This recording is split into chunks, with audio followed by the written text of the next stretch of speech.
Hola, soy Raúl González Martínez, alumno de primero de Marketing y Publicidad.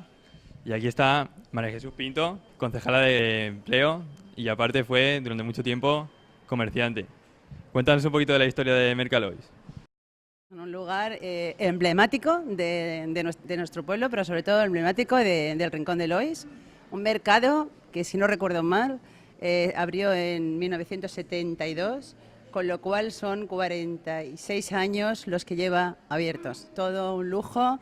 Y aquí está su trayectoria, una trayectoria estupenda, un mercado en el que da gusto entrar por el ambiente, por el tipo de comercio que hay, los comerciantes tan estupendos. Bueno, yo creo que visita obligada de todas las personas, que son muchas, que viven durante todo el año y que pasan aquí sus días de descanso. Soy Adrián, compañero de Raúl en marketing, y tenemos hoy a Ana Pellicer, concejala de comercio. Y bueno, ¿nos podrías decir el porqué de esta campaña? Bueno, como sabéis, esta campaña nace para promocionar el comercio tradicional de nuestra ciudad.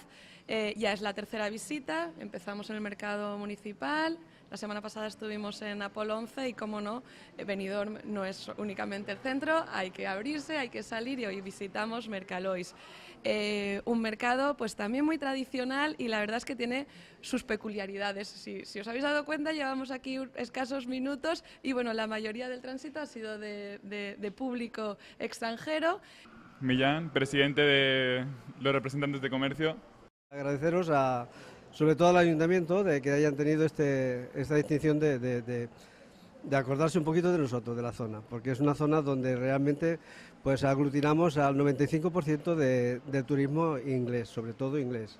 Creo que hemos convertido la zona en una zona atractiva de cara a pasar un rato, unas mañanas agradables, y dado por la complejidad que tenemos en el comercio en el centro en sí.